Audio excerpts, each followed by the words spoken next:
All right. So today is the second class of object-oriented programming, and we're just going to kind of dive a little bit deeper into it. If you guys remember last class, we talked about circles and squares today, and that was kind of like isolated classes, and we kind of showed the basics of it. Now we're going to kind of apply that knowledge to our bookstore project. If you guys remember the bookstore project we did, I guess, a week ago, we modeled books and authors in the bookstore using dictionaries, and it worked, but it wasn't really efficient or pretty or clean the way we did it. And so today we're going to kind of do that project again, but we're going to do it in object-oriented programming. And so we did this on purpose so that you can kind of see the parallels and the advantages to using this programming style. All right. So yeah, we're going to redo the bookstore. Anyone excited? I know I am. Fantastic. So yeah, we're just going to dive into it. This is going to be another one of these Jupyter notebook thingies. So it will be fun. So I'm going to start out by showing you guys, this is called a UML, which stands for Unified Modeling Language. It's basically just a diagram showing the relationships between different classes in this case. And I'm going to explain it to you. So like, there's this line in the middle. First of all, actually, let's look at this. First of all, there's relationships between the classes. A bookstore can have a book. It doesn't necessarily, the author doesn't live in the bookstore. The author just writes books. So there's a relationship between books and authors, and the bookstore and books. The bookstore sells books. The book belongs to a bookstore. The 0 star means 0 or more books can be there. You could have an empty bookstore that's really sad. You could have a bookstore that doesn't sell anything that's also really sad. But this is kind of showing the relationship. Likewise, if you have a book, it is definitely written by one author, or at least one author, whereas an author might not have written a book yet.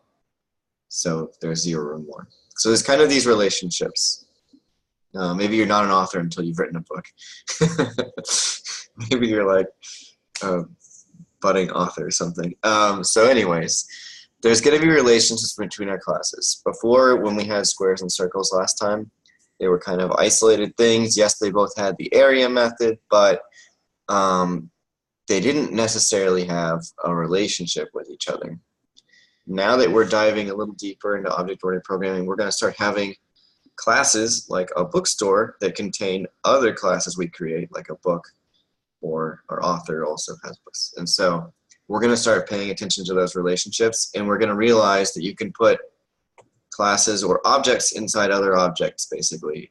They work just like variables. If you remember, a dictionary is an object. A list is an object. All these things, a lot of these things are just objects built with object-oriented programming code, and we use them, and we just kind of take for granted their abilities, but that's defined in the lower level code. So in this guy, we're going to have 3 classes today.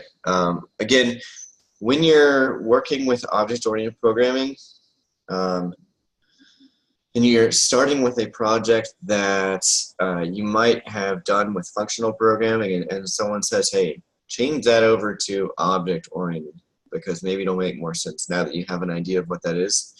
You might be kind of like confused, well, what makes sense to do that? What should become a class? What can stay as a function? Like, should everything become a method? A good place to start is going to be by just saying, like, what can you imagine as a real-world thing? So, like, a book, that's a tangible thing. That could be a class. An author, that's a tangible thing. That could be a class. And same with a bookstore. Now, this doesn't apply for everything.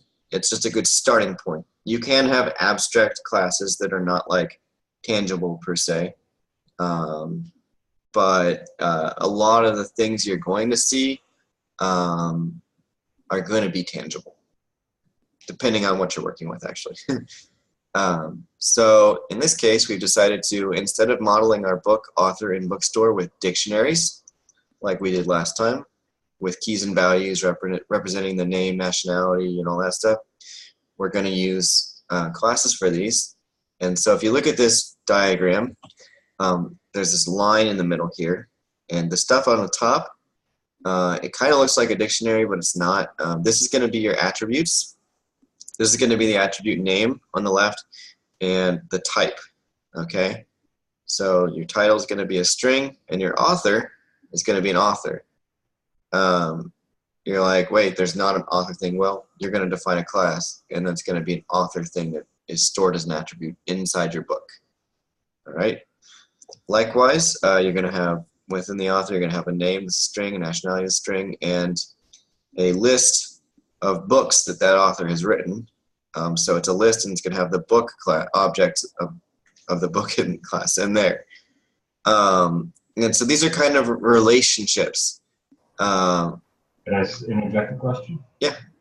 So the book and the author are both objects we define as classes. Why in the UML is author naked and book is in square brackets? The book is in square brackets because author, there's only going to be one author for a book. And for an author, he could have written, or he or she could have written multiple books. And so this is like a list of books. It's like book 1, comma, book 2, or whatever, like that. And that'll make more sense when we dive into it. This is kind of like a very high-level diagram. As I've mentioned a lot of times with like test-driven development, we kind of look at our test cases on how we want to build something. This isn't like another angle for it. You can look at the UML for it, and you can say, well, I'm going to have a book class. It's going to have this attribute, and this is what they're going to be like. And then under this line are the methods we expect it to have. So in this case, for author, we want to get books method. Again, you know it's a method because of the parentheses after it. And then this arrow means it's going to return a list of books, of objects of the book class. There's also going to be an add book method that we can put a book that will then be stored in this books list here, attribute. It's kind of the same functionality as we had in the previous bookstore. We're just kind of storing it in a cleaner and neater form. And you'll see that when we finish this project. I don't have the old one open anymore, but I could probably pull that up. And we can see those 8 functions we did last time, or 7 or whatever. This is going to look a lot cleaner once we build this. And it's going to be more meaningful contextually because, you know, it's a bookstore. The whole reason object-oriented exists is because a lot of times the data or the things you're working with, they can have these kind of like structures or classes that give them more meaning rather than just a bunch of functions lying around or storing things as a dictionary. This ultimately becomes a lot more usable and makes sense for the relationships between things. All right. Finally, we got a bookstore. It's going to have a string for the name, and it's also going to have books. So both our author can have books and our bookstore can have books. We'll have a couple similar methods, and finally it'll have a search books method. Any questions about this? We're gonna dive into this, and you're gonna see how this plays out.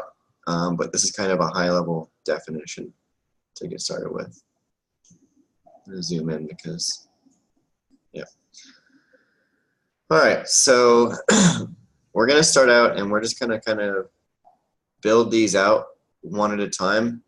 Technically, once you're familiar with reading UML, you can kind of usually figure it out. Like, we could pretty much read this thing and write the entire thing first, assuming the names for the methods were intuitive to figure out what they wanted and things. However, we're gonna start out with, you know, attributes. You know, we're gonna, again, we don't want to try and build Rome in a day. We're gonna, you know, start with the easy parts. You know, do the things we know, and build up to that final result. So, in this case, we are going to want to enable attributes for an author. So up here, this is going to be our structure for the 3 different classes here.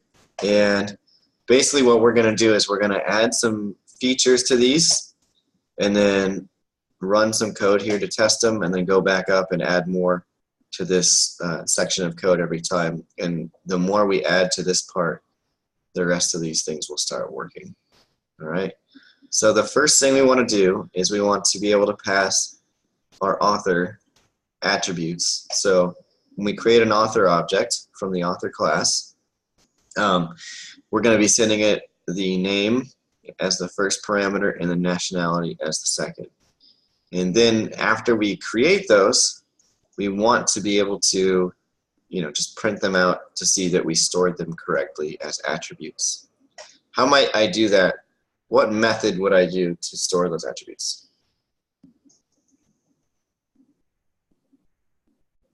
Possibly the initialize. Yep. So we want to do init. So you remember how to do that, Andrew? You remember the words for that? Is that def? Yep. Space underscore underscore init underscore underscore. And then what parameters should we do? We need name and nationality, and we'll deal with books in a second. So Okay. I think you're gonna want to self. You got it. And then the 2 that you were. Yeah. I was just checking if you got the self. Okay. Cool. So in this case, we've got ourself, our name, our nationality. We're not passing it.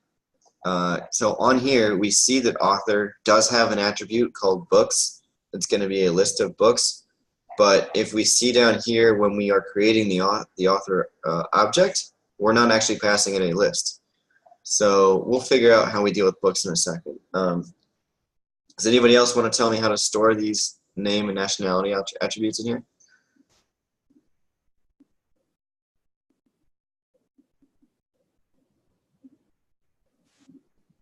So you do self.name equal to name. Yep. All right, you got it.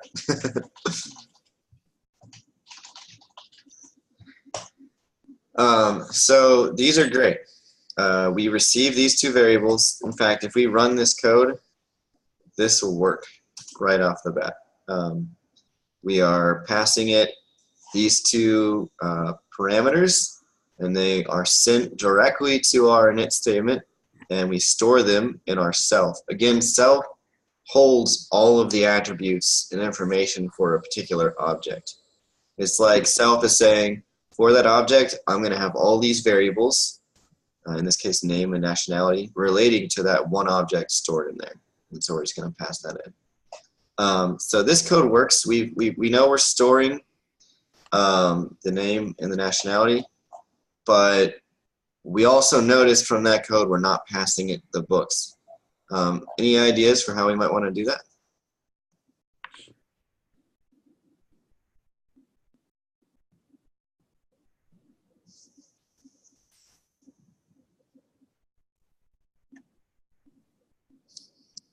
Maybe get another method going to add the book to the author. We're going to do that in the methods, but okay. We can do something in the init statement right now still. Would you just say like self.books equals books and then empty list as square brackets? Right. There's no, so we're not receiving a parameter, but so just because we don't receive something as a parameter for our init doesn't mean we can't set up like a variable, like a default variable that's kind of hard coded. So every time now we create an author, they're going to have an attribute called books that's going to be an empty list that we can fill up with books later on. Can we put none as a default value there? Can you put none for, oh, you mean like as a parameter up here? Yeah.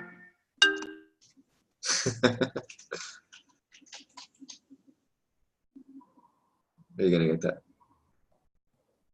that? Is that what you wanted? Something like this? Assis? I was gonna instead of empty list, like I was gonna put none. but like that works too, I guess. So in this case, we don't necessarily want to put none because we want to know, again, the advantage to object-oriented when you're using this init statement or method is that you know that every single author object that's created after this is going to have an empty list, all right? And the reason this is going to be important is because when we build this add book method, we want to know there's a list there, so we could just put a book in it without having to create it. If we had it as none right here at first, we would have to like check in our add book method, like, is list none, then change books to something else. You could do it that way, but this way is more clean because you always know you're going to have an empty list there, and so you can just append things to it without having to check.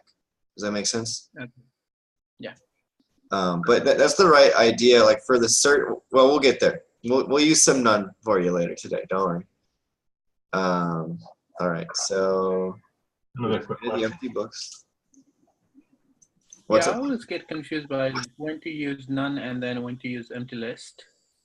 Well, in this case, we are just kind of hard coding this variable by default to have, or this attribute to always start out as an empty list. And that'll make sense in the thing, but none is better like when you have an optional argument or a default argument. We're gonna have this search books method we're gonna do in our bookstore later, and we're gonna want title and author to default to none so that they can search for one or the other or both of them, right? Okay. So generally for searches, or if you remember the Celsius Fahrenheit thing we just did last class, where they can do one or the other, that's when you're generally going to do none. In this case, we just want to set up our list of empty books, basically, or empty list of books. List of empty books would be pretty bad. And does that make sense to you? Yes. Yeah. Okay. It does. Cool. All right. So let's keep following along. Likewise, for the author, we can also create books. They're going to get a title and an author.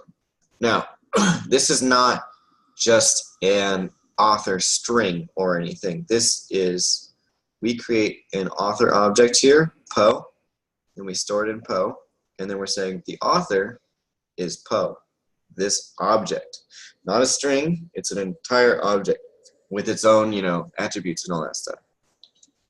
The cool thing is that works just like any code. Like I said, Python is built in object-oriented programming, and everything's pretty much an object. So you just store it just like anything else. So we're going to do book, and we're going to make an init method to store the title as a string and the author. And I'm assuming you guys haven't forgotten how to do it since this, so I'm just going to type it. So we're going to do init, self first again, and then we're going to do, I think it was title and author. The cool thing here is if you look up at this guy, yeah, the author that we're sending it is going to be an object, but when you're storing it, you're receiving it as a parameter. You don't have to do anything fancy with it. You just say self.title equals title, self.author equals author. It just so happens that author is not an object, or it is an object instead of like a string or something.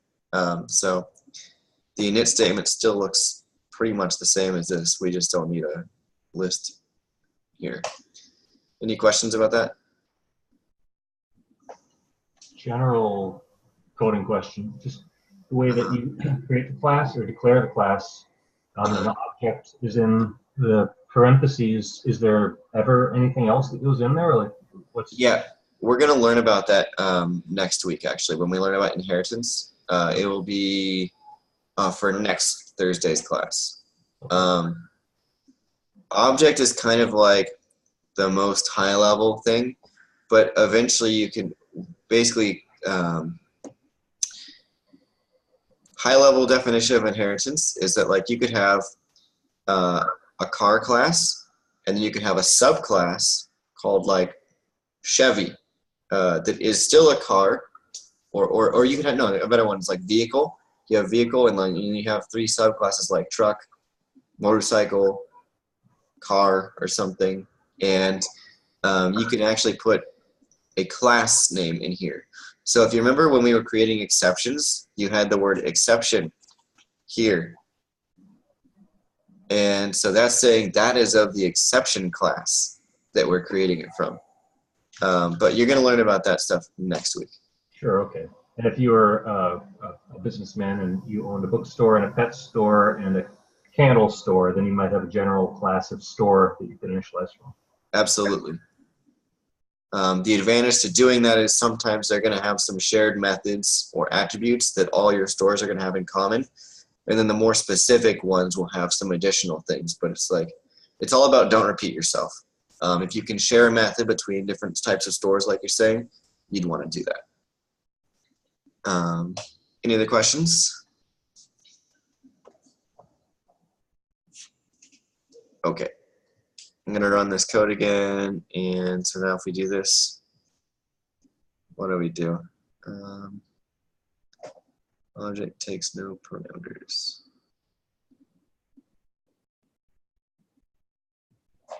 Did I not run this code? I didn't run this code. Maybe I did run this code. Hold on. Let me see what I've done. Oh, I did it in bookstore instead of book. Not pass, okay. And there we go. Ta-da. Okay. I need to pay attention better to what class I'm in. You guys are supposed to call me out on that. This is teamwork. All right, so this is cool. We can get the titles very easily. You know, it works. The title was a string, and if you print it out, it's fine. But when you're dealing with object-oriented programming, if you try and print out, remember the author is an object. In this case, Poe is an author object we've created. If we try and print that out, what do you think that looks like? Has anyone done that before?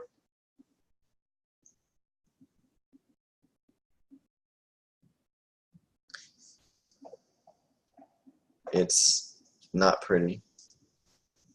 It's this. So what it does is it tells you it's an author object, and then it gives you the memory address where that thing is stored. This is great if you're a machine, but if you're a human trying to read this, it's not very useful. And so we're actually going to learn how to fix this representation a little bit later, just like this says. And so if we actually wanted to print out the author's name, because that's more meaningful to us, we can print. Jason, what's up? is that giving us like where in the memory the Vladimir is stored inside author object? It's just where it's stored in like your computer's memory. Yeah, for the author object. Is that what you said? Yeah. Yeah. Don't worry about this. You're never going to have to worry about where things are stored. This is just like machine code pretty much. So does that answer your question though? Okay. So in this case, if we wanted to get the author's name, the human representation of it, if I was reading that, I wouldn't want this. For me, if they just printed out the name, that'd be fine. And so this is going to be kind of, you can do dot notation twice to go deeper. This is just like nested lists and dictionaries. You start out, Valdemar here has dot author. Remember, Valdemar is the book. So we get the author from the book by doing Valdemar.author. And that's going to get us Poe. And then it's just like saying Poe.name, and we'll get his name out of there. So it's just like chaining. If I was doing nested stuff, then you'd have like a key, and then a list index, and then like another key. You can kind of do the equivalent of that with your dot notation. Again, you start outermost first. You say, I want to get the author from the book. And then once I got the author, I want to get the name from the author. It's the transitive property in math. I think.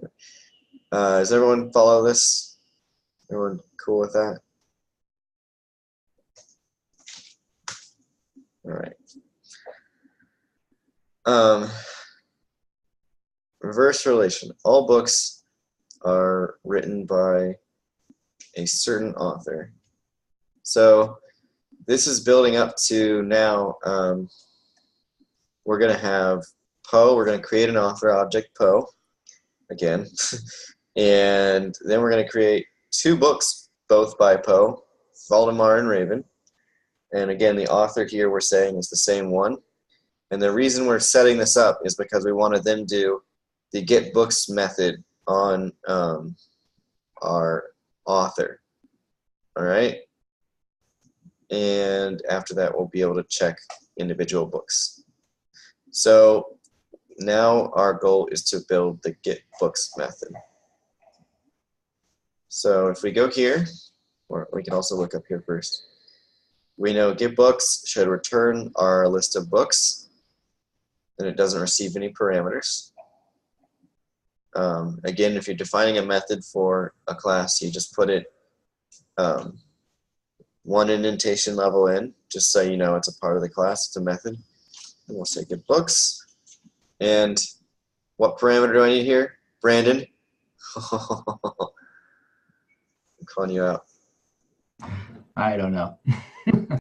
Don't. What's the parameter needed in every method? Pretty much. I have no idea. The object? Look at these 2. What's common between those? Well, the self. Yep. That's what I'm looking for. Okay. Good job. We did it. Easier than I thought. So yeah, generally, again, you want to send all your methods and things self, and if you give it self, then you have access to all of the attributes that that class, that object has.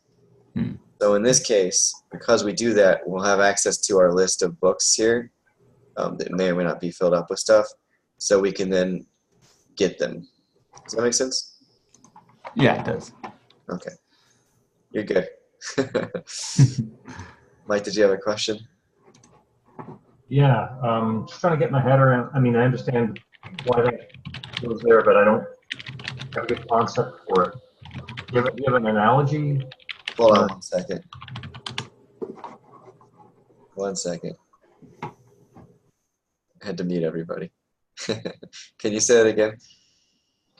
Sure. Do you have like a concise description of the dynamics of like self and how it relates and how it communicates? So, yeah, I'll try. Self is, again, it's referring to that particular object. Every single object we create has self, basically. It's going to have all the attributes stored within that. If we had, like last class, we had the circles. One circle had 1 radius and the other circle had a different radius. And so they're both circles and they're both objects of the circle class, but they have different stuff, different attributes. The same attribute name, but different values for it, right? And so self is what stores those attributes for that particular object, basically. That's totally clear to me. I'm just, the way that it's passed as an argument to a function, which is a method because it's inside the class. I guess it's just saying, because a function is a process, so it's saying perform this process on this object. Is that what it's doing? Yeah, so it's basically going to have, this method will have some context to the author class, basically. And so the reason we pass it self is because usually in these methods, you don't want to have to send it all of your attributes every time to every single method in your author class. But because we store everything in this self variable, we can just send it self, and then we have access to print self.name, print self.nationality. We have access to all these variables that are associated with that particular object. Okay, great. And I would imagine in more complex programming, we might pass an argument in addition to self.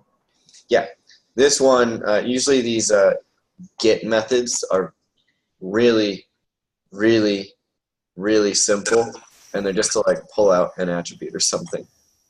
Jason, when do you not use self? We'll learn about that next week. Okay. Sometimes you can do like a class method or something, which you'll learn about next time. Or Okay. Because I always get confused with this self as like in SQL when you create like something with kind of like temp table, like each table is like only for the runtime only, and it doesn't translate to like one table to another table. So whatever I create there, like in the top part, it only stays within that. So when I see this, I always get confused. Like, is a self inside get books and then author? Oh, like in it, it's like same self or different self. It's the same self, right? Self is always referencing that particular object. So again, when you make an author object like Poe, it's going to have these methods, and they're going to both be referencing that same author object, Poe. Okay. Self always references like Poe in this case, or whatever. So we have to see as part of like author, not part of init or like get books, right? Yeah, so think about self relating to that object. Just like you have all these attributes are associated with a specific object, technically when you create that object, all these methods are associated with that object too. It's just like every time you create an author, each individual author object has these get books method, and we're going to send it to self. Is there a case like when you cannot pull from one method to another method? You can like call a method inside of another one, or what? Yeah, because right now, like from get books, we can call like what's inside init, right? Like name and nationality. So is there like case when like you create another method and it cannot pull information from like init? You can pull the information between the methods.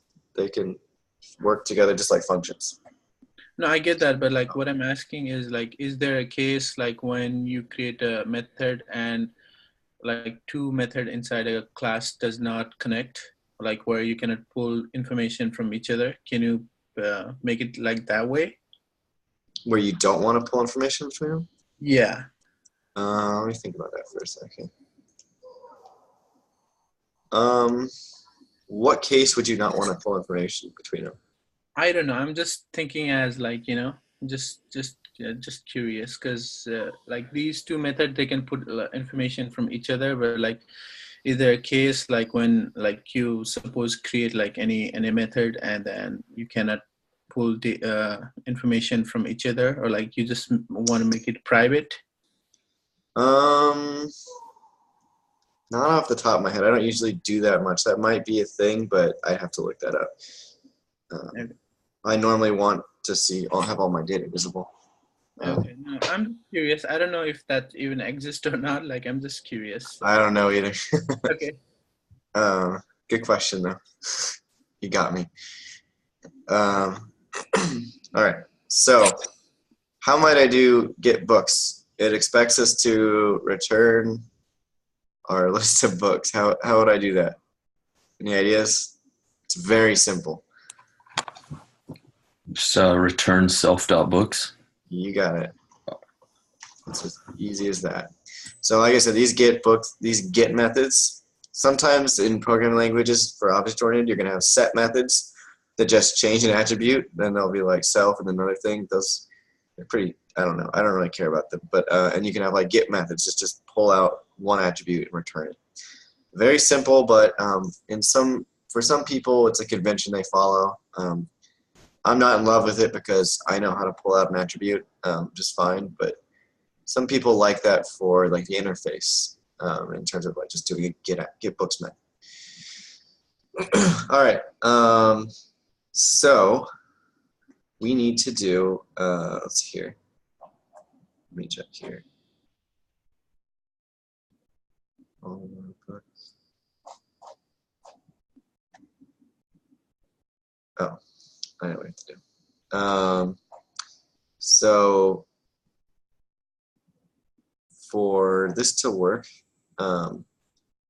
we need to, when these guys are, where'd it go? When these guys are created, we need to be storing them in the author, right? Because look, if you pay attention to this code, we've created the author object, and then we just create two book objects, and we know the author's there. We have the author's information, and then if we do po.getBooks, we're supposed to automatically know these two books are associated with Po. We have stored the author in the books, but so the book object knows who the author is, but within this relationship, the way we have it right now, the author doesn't necessarily know a book has been created that has a book.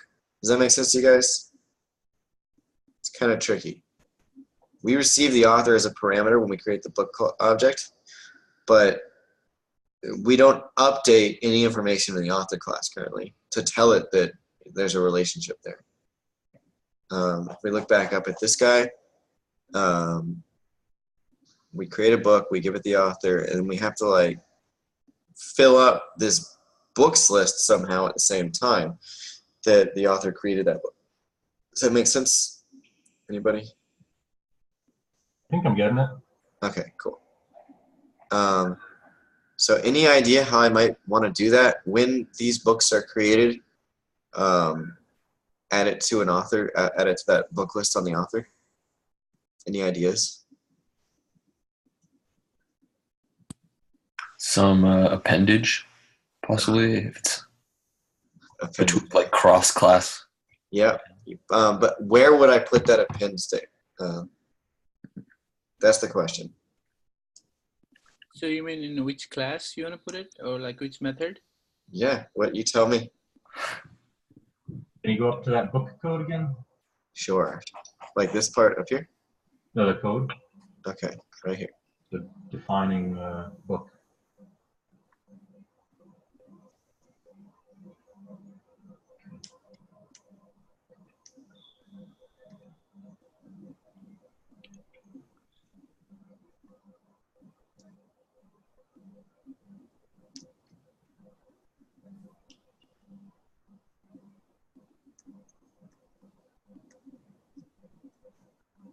So when you're passing, good.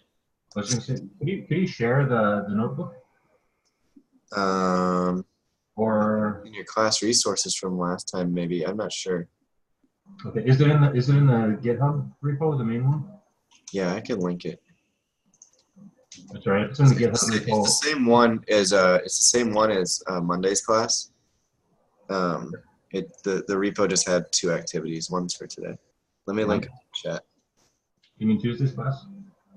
Oh yeah, sorry, I can't keep my days straight. Okay.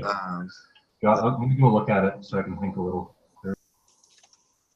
Oops, hold on. There's the GitHub repo. But don't look at the solutions. All right. So, what's that? Book name or author name? Say that again, Assis, please. So we are appending book name or author name? We're appending the whole book object. So just like if we go here, we see that the book has an author object that it knows who the author is.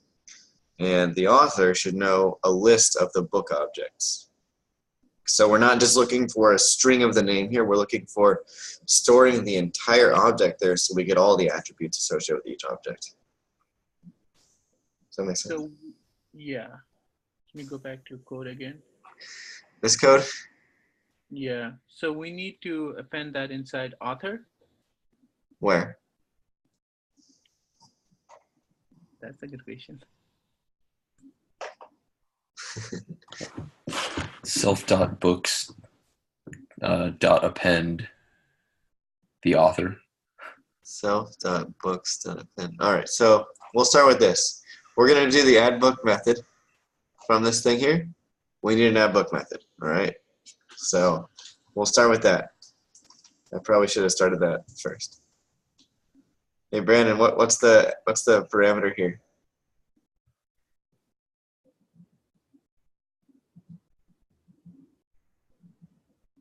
Couldn't find the mute. I hope it's self. It's self. Cool. And so yeah, Andrew, what were you saying? Self.books.append the author that, or I guess oh yeah, by the the way, author variable. we were supposed to receive a book as a parameter, so I forgot that part. That's key. So we're gonna get the book, and we just append the book, which is gonna be a book object to our books list here. All right, cool. So this is cool. We have this add book method now. We have a get books method. We have our name, nationality, book.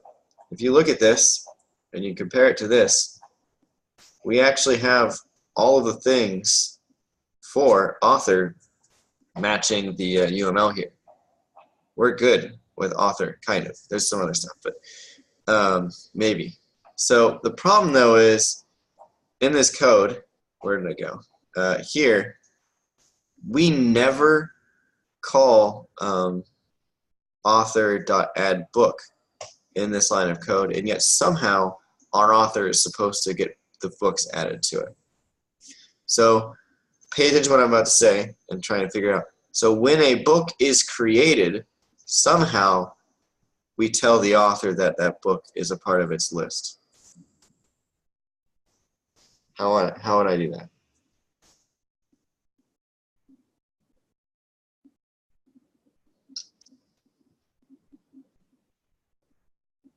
When a book is created, we set up the relationship. We do the book.author dot append, like self. Where would I do that, Mike? Not in the code I'm looking at here.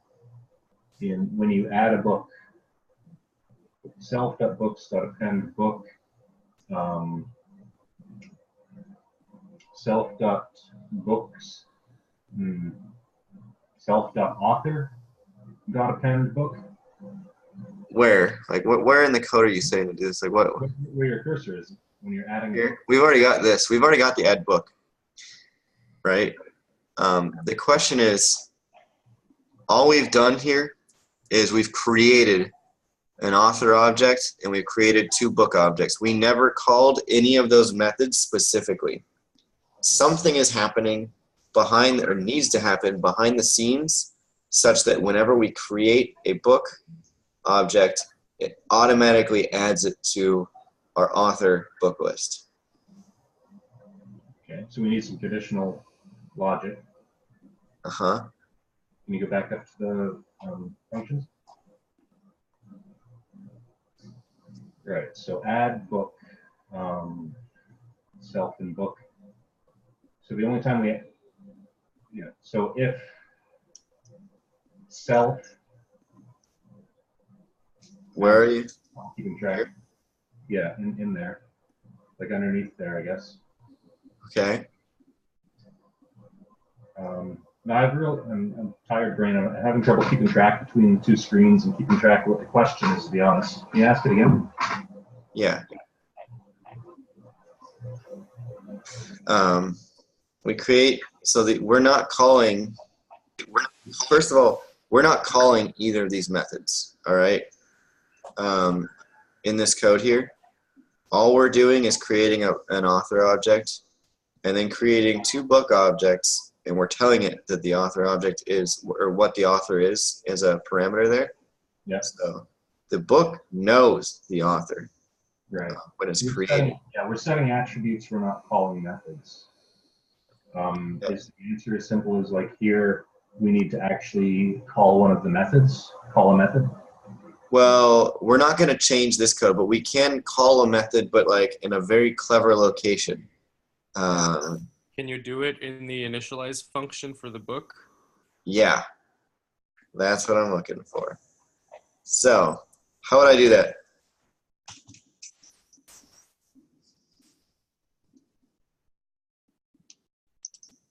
Could you do author.self or author.books.append self or? Wow. Yeah. I would just say, well, actually, we don't want to. You could do it this way. This is completely valid, but we have this wonderful add book method. Oh. So it's a little nicer to use that. And again, you want to do self.author just to keep using the things. But technically, you could just use author, but this is nicer. So if you are an object, like a book object here, self not only refers to, self refers to itself. So not only can you use self to get access to your attributes, but you can actually like append yourself to some other list. So in this case, when a book is created now, we are going to, we have the author, we receive as a parameter, and we're going to say the author, we're going to use the add book method in there, and then we're going to send it ourself, and it's going to automatically fill up this list. And the advantage to this is now whenever a book is created, this is all handled behind the scenes automatically. Everyone follow that? So an author would have to be already have been created. That's correct. Beforehand, before a book were to be created, I guess. And we expect that though, because we receive an author as a parameter here. So this wouldn't work if that didn't happen anyways. But absolutely. It goes back to that relationship up here. You can't have a book that's not been written by an author, but you can have an author that's really bad that hasn't written any books. Cool. So if I make this code and I execute this code, find where we were. Now if we do this, I can do po.getBooks, and it has both of the books. If we want to get the first book, but again, this is like machine code, doesn't mean anything. And so we can get the first book of that list, because remember, get books returns the list. And so we can actually just put, I want the first item of that list, and then we can get the title from that first item of the list. So if I run this, the facts in the case of Mr. Valdemar. Any questions here?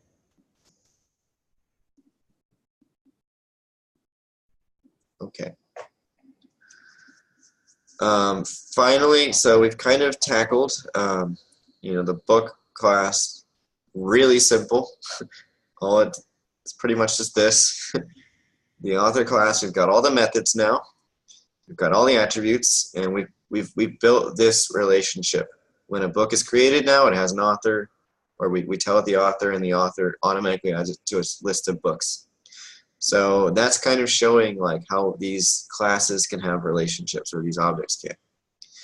The last thing we got to do is, well, second to last thing, we got to build our bookstore now. It's going to have a name and books. And then we're going to have get books, add books. So these are going to be very similar to the methods in author. They look exactly the same, and they probably will be exactly the same. Just like an author can have books and add books and get books, a bookstore can too. The main difference between our bookstore is going to be the search books thing. So let's see what we're doing here. So we're going to create a store. We're going to give it a name. And again, it's receiving the name parameter to be stored as an attribute, but we don't get that books one. Again, we're going to have to manually like hard code and empty list there. So if I can get rid of some of this white space. So if we do our init, we're going to do self and then name. Self.name equals name. Self.books equals empty list. Any questions there? Same as before. So if I run this code, now we can do this. So we can add books to the bookstore using the add book method. This way, the bookstore can keep its implementation hidden to the outside world. So in this case, we are creating 2 authors, books for author 1 and then books for author 2. And then finally, we create our bookstore object, stored in a variable called store, and then we just add each of the books. We don't really have to deal with the relationship between books and authors anymore. We just know the bookstore only sees books. We don't care about the book to author relationship. The bookstore just cares about what books it has in stock. Does that make sense? All right. So I'm literally gonna copy and paste these guys because it's the same. Yeah, so get books returns self.books, add book lets you append a book. So if I run this code, scroll back down, run this, get books, and now we have all 4 books stored in our bookstore. So hopefully you guys are starting to see, like, this is pretty clean looking. Like, yeah, you've got your attributes here in the first init method all the time, and then you got like really simple, they're not always going to be simple methods in this case, but, and the cool thing about this is we can have, if we have the same method name between like we do between author and our bookstore, we can, these methods will be working contextually. So again, the self here represents the bookstore object, where the self and author represents the author object. So you're going to get the author's books versus the bookstore's books. And so it's kind of pretty readable. And again, having all the context that these methods apply to this class is kind of nice. And yeah, you had a question? Yeah, for the get books method there, since it's returning that machine code, you know, if you put self.books.title in the return there, would that work properly, is like intuitively? Well, because this is a list, if we did self.books.title, our list doesn't have a title. Right. So how would we make it give a pretty return? Oh, we're going to get there. We're going to go over that very nicely today, if you just give me a little bit. We'll get to that. I think the steps will get us there. Oh, hey, look. That's what we're going to do now. So if you see here, yeah, so those ugly printouts, machine code, there are things, if you remember your underscore or dunder init method, there are more of those kind of things. There's a lot of them. They're actually really cool because they do special things, and I don't know, I find them fun. Maybe I'm sick and twisted. And so they're called magic methods. They're magic methods because they have underscore underscore around them, and because they do special things within Python when it sees them. And they don't explicitly ever get called per se. They're all automatically run. Like, we never have to do bookstore dot underscore underscore init. It's automatic. And so there's other ones, and we're about to learn about string first. And what this is going to do is it's going to make it so we don't read it out like this. We're going to be able to tell it how we're going to want it to be represented in a human readable way. This is really cool because when you're creating your own classes, you might have a bunch of attributes. It depends on the context of your class, how you want to represent it. Like, Python can't know by default how it's going to represent your class there. You might just want the title of your book. You might want the title and the country or the author. You might want, for the author object, you might want to print out the author's name and nationality, or just the author's name. And so the cool thing is you get to define how it's printed and how you want it to be seen in a pretty way to make Mike and everybody else happy.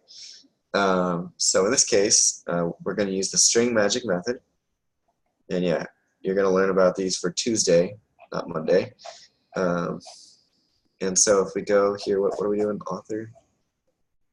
We're doing books. Okay. So we're going to define another one of these called string. And we're going to give it self again because we do that, right, Brandon? And in this case, it's basically we're going to tell it how we want to print out our string. Oh. And so we're just going to do turn. In this case, we're going to do that. So we're going to give the book name by the author, and we're going to do dot format, and we're going to say self.title for the first, to plug into the first mustache. And then how would I access the author's name? Somebody?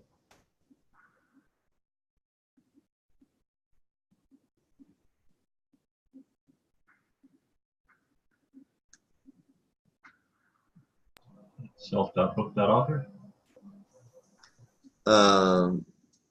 There is no self.book. Yeah, no, I'm confused.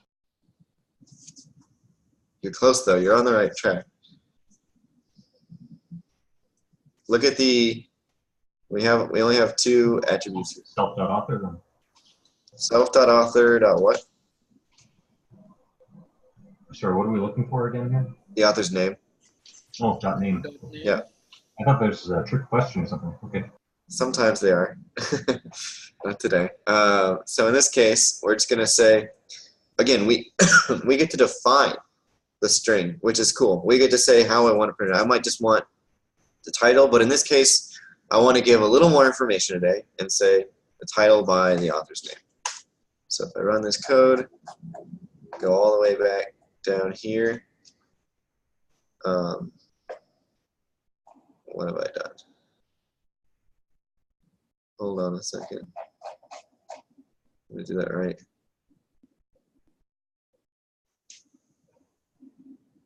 Hold on.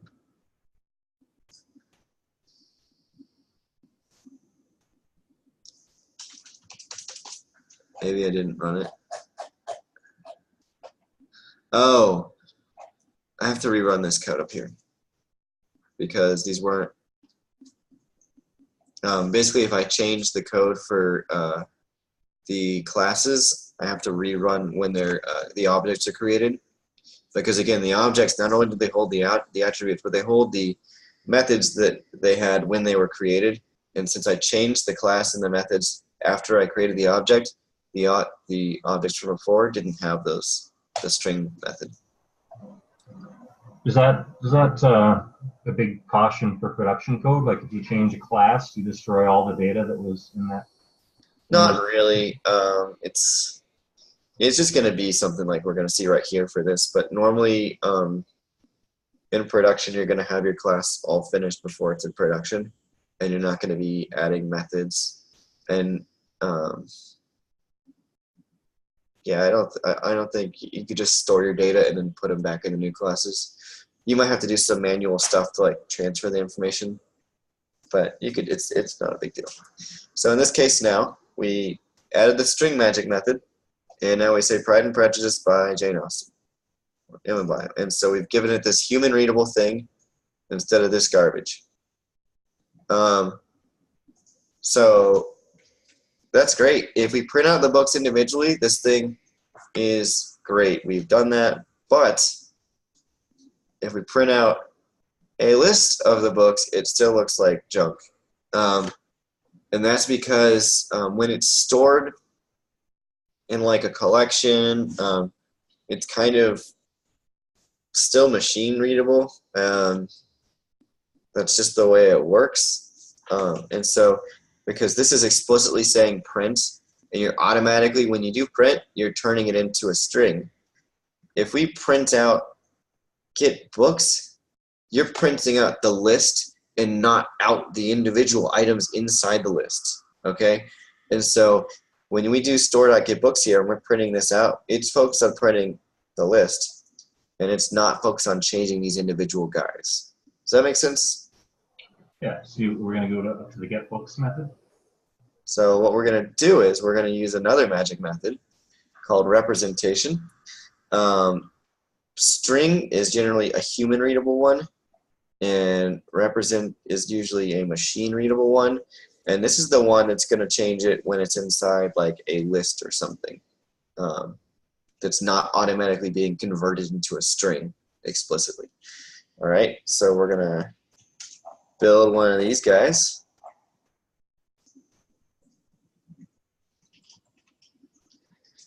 In this case, we're just going to say return, we'll do book.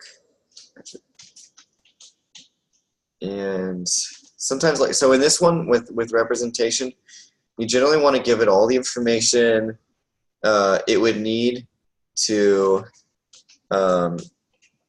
rebuild the thing you're doing. So I'll show you what I mean in a second. Oops. Okay, and then we'll do .format, the same information, and then self.author, actually, I think. And we'll actually put, we're going to represent that. So we have to create these methods for author as well.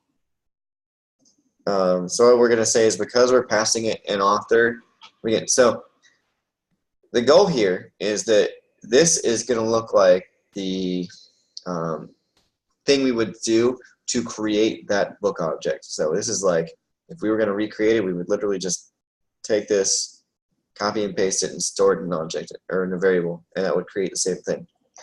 But in this case, we're passing the title. That's pretty easy. But we're passing it an author, and it's an actual author object, so we need to put that in our represent thing kind of too.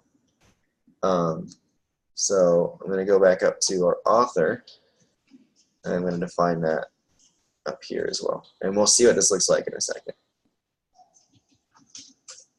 We're going to return author, and then this guy gets our name and then our nationality. And then we'll do .formats, self.name, self.nationality. So if I run this code, and if I didn't screw it up, and I go back up here, run this code. Now if I do .getBooks, we can see that it's a list, and this is like the machine readable code. So this would be like, if I were to create this, this is exactly the same kind of code we used up here to make that previous author object here. It looks just like Jane Austen UK. Same code here. We're having it printed out like that. And our book is kind of, we're trying to make it look like that kind of code. In this case, instead of just saying author equals Poe, we're going to say author equals all this information. So when we do the represent method, magic method, it kind of has all the information to recreate the same situation if you want. Does that make sense? So that would be something you use to display something cleaner to a user? Like yeah, ultimately it's like, it's for machines, but also it's really for people to read. It's a little bit more meaningful. So if I was printing this out and I said, hey, somebody go recreate this list thing I wanted, they could figure it out from this representation and go rebuild the author and then build the book from there and then build the list around all those things. Okay, yeah, that makes sense. That's repeatable essentially. So isn't this, that's less human readable than it could be? You could use that like string format method to make it more humanly semantic. Well, that's why this one's it's different. The string one is for humans specifically. This one is more for machine, but it's to be human repeatable, kind of like so. So in what cases would you use this? I'm thinking like you're linking objects together, you're adding an object as an attribute of another object, or what? Represent, you'll use it like if you're trying to print out a list. Again, before it would have been in that all the machine code format, and now it's a little bit better to read on the eyes for us. Because before, we just had the book object at this space in memory. Now we have all the information that it took to create that book object. So if I were to go back and I wanted to rebuild this list from scratch, I'd have all the information to do it. It's just a representation. You'll see that more in the video again. But again, representation is going to be the one that you see like when it's in a collection or it's not being specifically converted into a string. If you're printing one object, it'll use a string again. But if it's like a list of things, you're not converting the individual things in there to a string. And it's just the way it is. All right, we got one more thing to do. So now Assis can be happy because we can use some default values as none. Congratulations. So we want to do, if we go back up to the very top, we can read it from here. So there's going to be a search books method, and it's going to receive a title and an author. So in our bookstore, def search books, and we'll do title equals none and author equals none, because again, with search methods, you want those to be. Nobody called me out on not having a self. You guys even watching? All right, Brandon, I was counting on you for that. You're gonna leave a trap next time. You corrected yourself. Well played. All right, so where was I? Here we are. So implement the search book method. It receives two optional parameters: title, which will be case insensitive, and author. Okay, so we should be able to search for one or the other or by both. I don't think today we're going to raise an error if they don't search for either, but you guys know how to do that. And if you really want to, we can create an exception. But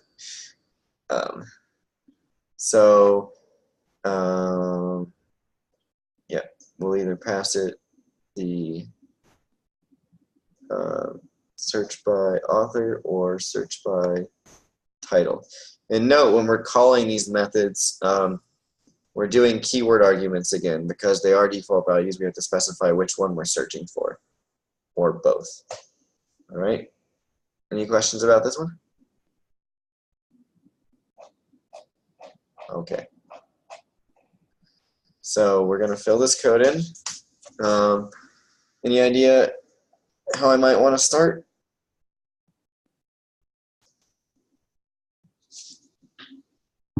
Maybe possibly looping through like a four book in self.books.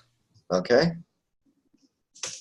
And then matching the title if it's equal to the given book. So title equals what book? I'm gonna play stupid here. Book. Yeah, but or is it book? Let's go with book. Or well, we don't have. Oh yeah, we have book here. Is it right. self.book? Well, we're getting the book from our list, but they're passing the title here as a thing, and so we'd have to look at book.title. Remember, this is the book object, and so we'll do book.title. All right. So title equals book.title. What do we do?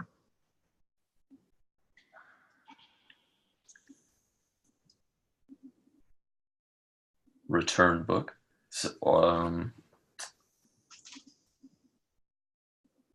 So the problem with this is if we're, well, in this case, it's kind of, well, remember they can be searching for book and author in both of those arguments. So this might satisfy one, but we don't want to return it until we know that it satisfies potentially both such things. Also, later when we're searching for author, there can be multiple books by the same author. And so generally we want to figure out how many there are. So if there can be multiple items in the result, what do we need to do?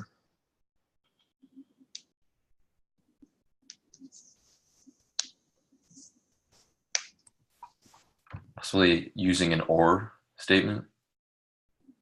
Where? I guess if title is equal to equal book dot title,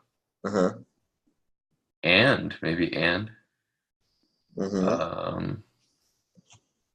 author is equal to book dot author. Okay, that still doesn't solve the problem if there's multiple books. Well, I mean, if it was searching for title, yeah, there would only be one. But in the case that, so how do we store multiple things if there's multiple books? Using a list. Yep, that's what I'm looking for. So we're gonna have a list for our results to store them, because again, if it's by title, yeah, there's only gonna be one match. But if they search by author and only by the author, there can be multiple books that match. So instead of returning just the book, we can do result.append our book. Does that make sense? Can we make it plural results just to satisfy my semantics? Thank you. That makes me happy too. Thank you. Gotta keep it clean. Absolutely. So if the title equals book.title and the author matches, that's fine. What about if they're searching for just one of those?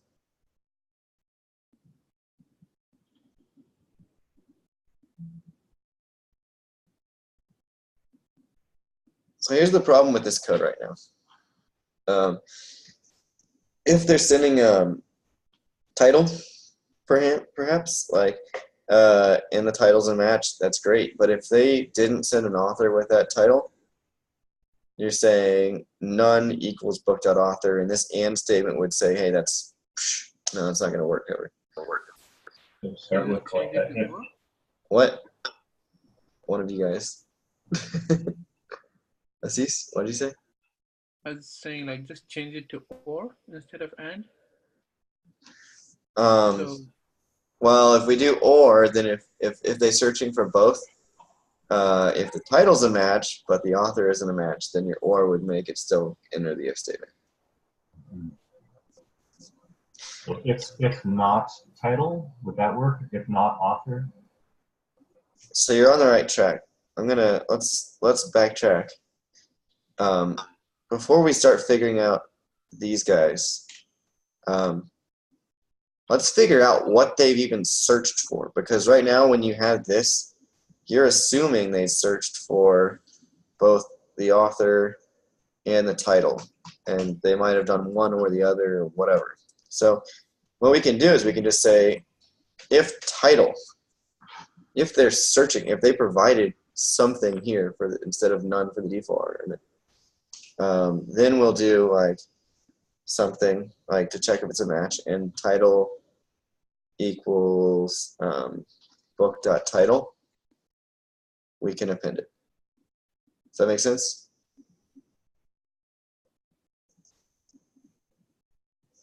We can also do if author and author equals book.author.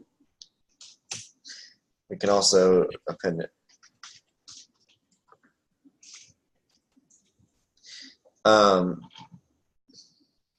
This isn't correct yet, don't worry. I haven't given away the answer.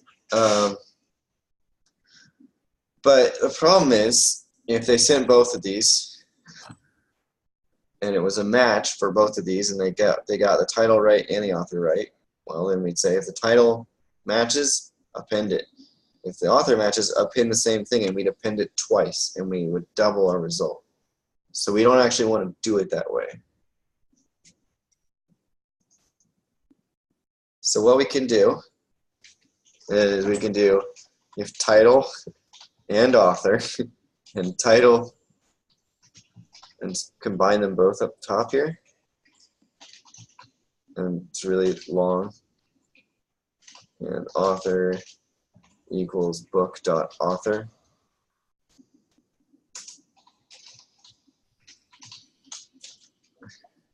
And we could change these into elifs. So bear with me. We're kind of cascading down. I think I've showed you guys this before, where if you have two search terms, you kind of have four cases, whether they send none of them, they send both of them, or they send one or the other. Okay? And if we did it, the order matters, because if we did, and if we basically we could do, if we want to append, we want them to be exclusive of the other. So if we send both, we want to append, but we don't want to send, you know, if we had elif, if title, if author, we could append it twice. So what we want to do is we just kind of want to figure out which of those four scenarios first. So like if they send both search keywords, then we'll append. Or if they send just one, we'll append that one if it's a match. Or if they send the other, it's that. Now the reason that I put searching for both on top is because if I didn't do that, if we just searched for title first, if this one was above this one, geez. If it was like this, or you know, whatever, I can move this down so it looks. If the title is a match, we would append it, and then we'd never see this. The problem with this order is that if they send both search terms, it will enter this first if statement before knowing if we've searched an author yet. So if I go back, someone have a question?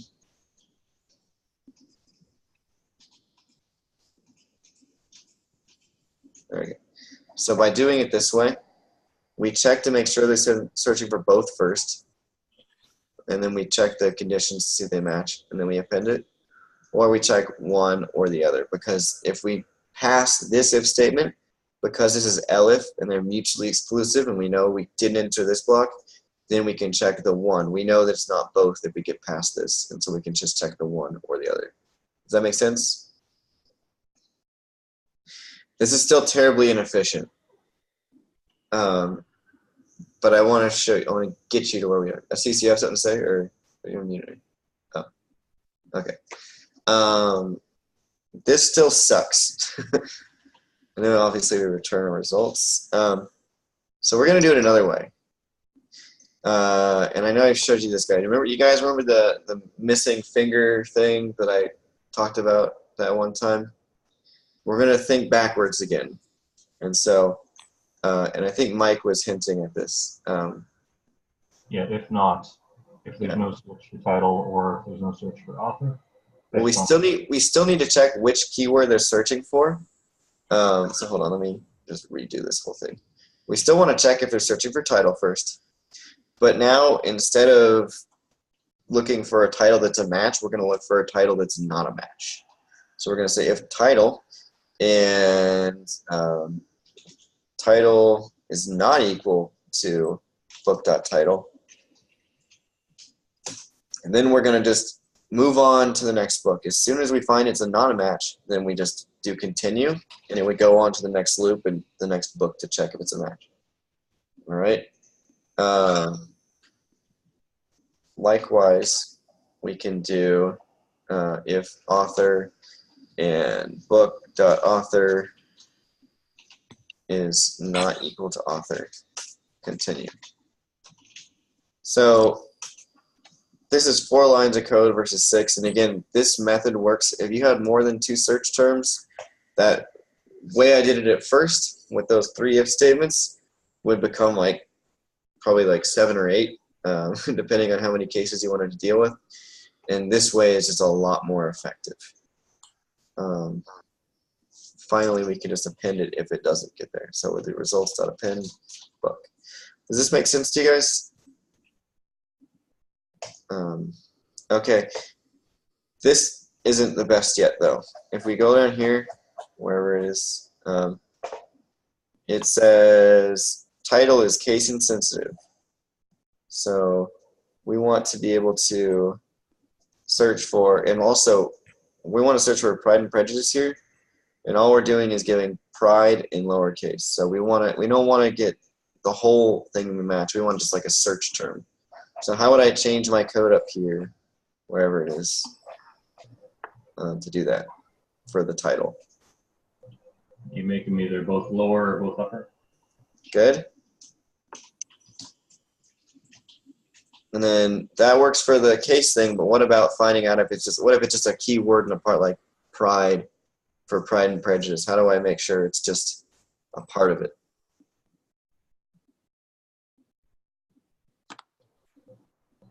Well, I don't have an efficient way, but one, I would want to know if they match exactly, and if they don't match exactly, then I'd see if that fragment would be like a word in the string. That's it. How do I do that?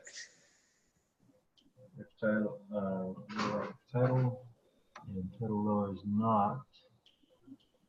Title. Okay, so it's not matching the whole string. So then do another if statement underneath and say if title.lower is the one they're searching for, right? Yeah. Uh-huh. So I'd do another if statement indented. Uh-huh. What are you going to say in the if statement? If title.lower in book.title, or sorry, for word, or for word in book.title.lower. So we can just do in here and here instead of checking for an exact match first and then going in, if it's not an exact match we check again. We can just do all that for the keyword the first time in one thing. Because so will in also do it if it's an exact match? If it's not an exact match. So like title, if this was Pride here in lowercase and this is book.title is Pride and Prejudice, we're saying title is Pride, not in Pride and Prejudice. And if it's not a part of that, then we just do continue and do the next book. Does that make sense? So we're just using the in keyword here to say, is this key search term a part of our book title? But it's not going to hit continue if it is in it. Pride is in Pride and Prejudice. But Exactly.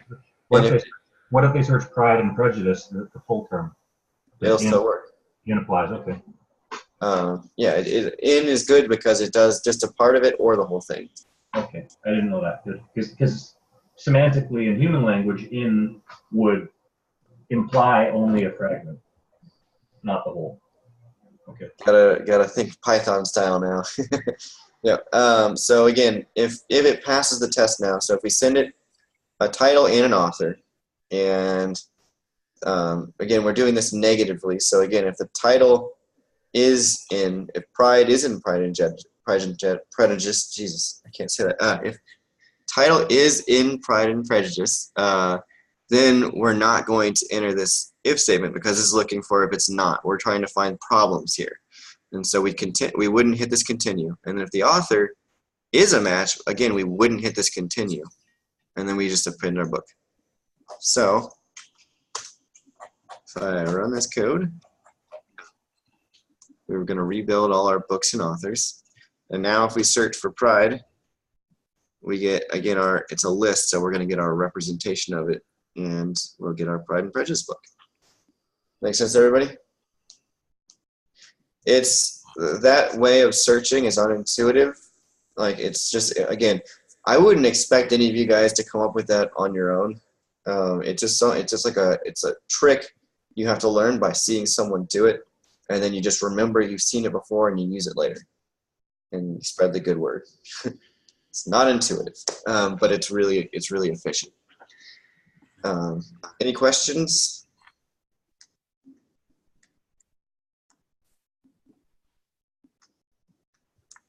So tying things up, the bookstore is very similar to it was last week, but now if you remember the old code, it was all those functions. Now it's clean. You know, this is our bookstore, and you see all the things about our bookstore. It's kind of organized in a very readable way once you get familiar with like init and methods and whatnot. All the author stuff, all the things we care about in an author are going to be in the author class. All the things in a book, and it's separated and organized in a nice way. Like this is a very digestible one because again, you know how I like to separate my functions into smaller parts. These methods are very small and understandable. So it's pretty nice. So, Cece, you got a question? No. Oh, okay. And so this is really readable once you get familiar with it, and it just looks a lot nicer than a bunch of functions. And again, this handles relationships between the different objects because we've built it that way. If you remember the bookstore one last week, we had to send it the bookstore dictionary as the first parameter every time, and it was really ugly looking, and it was like really weird. And now our objects store the information instead of having to and they have the methods to let them store the information instead of trying to represent it with a dictionary. And so this is a lot cleaner, a lot more contextual, and it makes a lot more sense. Do you guys agree, or do you think I'm a liar?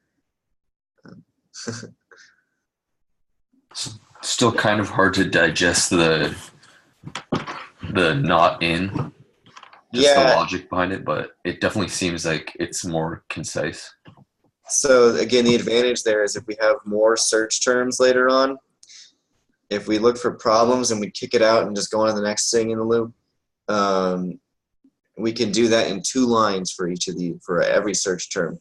Whereas before, when we think of it the positive way, we had to think the most complex case where we're searching for both, and then one of each of those. And again, if we have 3 search terms, then we have to search for all 3, and then each combination of the 2, and then the single ones, and that just it is really bad.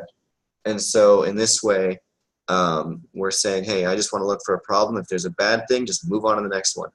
And it's more efficient in the code because as soon as we find something, we don't have to run this if author stuff if we've already found a problem with the title. And again, it's not intuitive to think of that way, and you just have to let that one digest. But so if both condition fails, it's not going to move to anything, right? Title and author. If they both, if we send neither of them right now, or what? Yeah, if you just send both empty. Yeah, if we send both empty the way this is handled right now, it would, if this first part, if title, wouldn't enter. Because that would say if there is a title in there. If they're both none, we wouldn't get in here to either of them.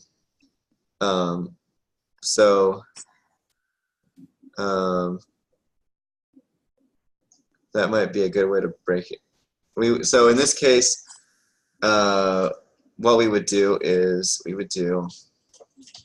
well, what have I done? Whatever, don't worry about that. So we could do a class no search term exception, and pass. Again, we're sitting exception here instead of object. And we could say if not, actually, hold on, I would do that before the for loop. And I would say if not title and not author, raise no search term exception. And so now if they do that, it won't try and do this. Because before, if I didn't raise this exception, you're right. This would never enter this if statement, and it would never enter this one, and we'd append every book. But now we've got an exception. So does that make sense? Yeah. It does make sense, but actually that might be a good functionality if they're not adding a title or an author, just get the whole what's all in the bookstore. Right, and so it depends on the content. Again, so you're probably, if you had this kind of a problem, you would, you'd be designing how you want it. Either someone would tell you whether if they don't send a search term, whether you raise an exception or you give back everything. That's going to be on a case-by-case basis, and you guys should be able to do either one. Any other questions for today? You're going to have another project to do for the weekend, of course. And this one, so again, if you're probably starting to see the advantages to doing it object-oriented. I know the one last week for the bookstore was kind of well, I think it's kind of inefficient. Really, it is inefficient. And so now you're seeing the advantages. And so for this week, you have a project, and it's going to be the hangman thing again, but object-oriented. So now you're going to kind of do the same thing we did today, changing the project that we've done before functionally, we're going to do it object-oriented now. All right, so that's it. That's your homework. Any questions today? No. Would you say if we haven't done the non-object-oriented version, should we still, like, would it help to kind of understand the context of things? No, you can. It's just you can just do it object-oriented. You can start with this one, I think. Okay.